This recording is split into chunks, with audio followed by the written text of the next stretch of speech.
प्रधानमंत्री मोदी के मौजूदगी में मुख्यमंत्री योगी आदित्यनाथ ने सभा को संबोधित किया। आपको बता दें, इससे पहले प्रधानमंत्री मोदी ने गंगा पूजन कर महाकुंभ की औपचारिक शुभारंभ कर दी है। इसके साथ ही प्रधानमंत्री मोदी का आगमन यमुना, गंगा और सरस्वती की त्रिवेणी में पूजा अनुष्ठान के बाद महाकुंभ का शुभारंभ किया गया है।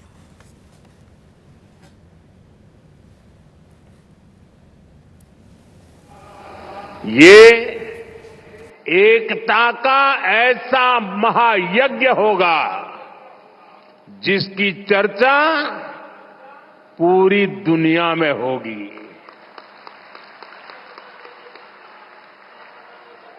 मैं इस आयोजन की भव्य और दिव्य सफलता की आप सभी को शुभकामनाएं देता हूं। साथियों, हमारा भारत पवित्र स्थलों और तीर्थों का देश है।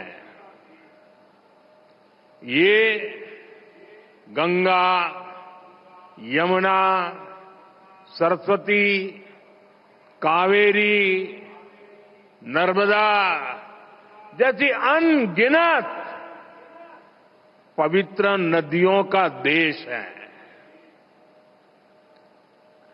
इन नदियों के प्रवाह की जो पवित्रता है, इन अनेकानेक तीर्थों का जो महत्व है, जो महात्म्य है, उनका संगम, उनका समुच्चय, उनका योग, उनका संयोग, उनका प्रभाव, उनका प्रताप, ये प्रयाग है।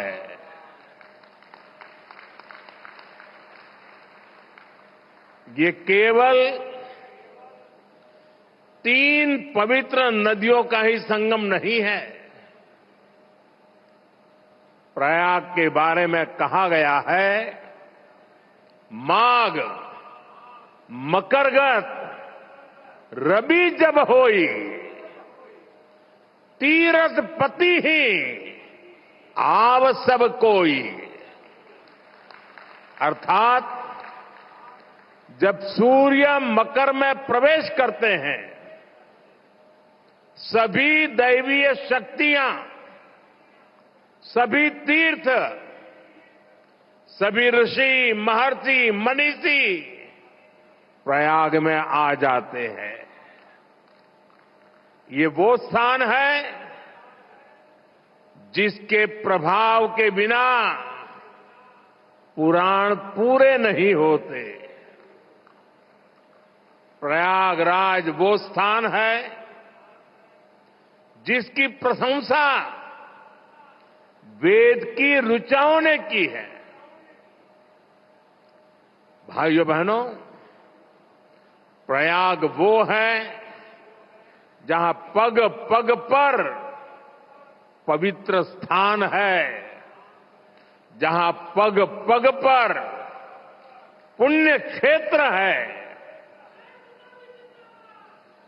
त्रिवेणीम माधवम सोमम भरद्वाजम च वासुकिम वंदे अक्षयवटम शेषम प्रयागम तीर्थनायकम। अर्थात त्रिवेणी का त्रिकाल प्रभाव, वेणी माधम की महिमा, सोमेश्वर के आशीर्वाद, ऋषि भारद्वाज की तपोभूमि, नागराज वासुकी का विशेष स्थान, अक्षय वट की अमरता और शेष की अशेष कृपा, ये है हमारा तीर्थराज प्रयाग।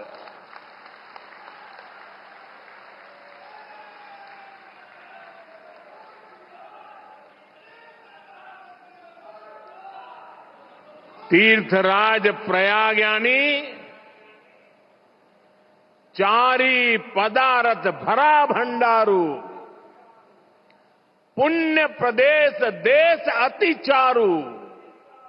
अर्थात जहां धर्म, अर्थ, काम, मोक्ष चारों पदार्थ सुलभ है, वो प्रयाग है। प्रयागराज केवल एक भौगोलिक भूखंड नहीं है, ये एक आध्यात्मिक अनुभव क्षेत्र है। ये प्रयाग और प्रयाग के लोगों का ही आशीर्वाद है कि मुझे इस धरती पर बार बार आने का सौभाग्य मिलता है।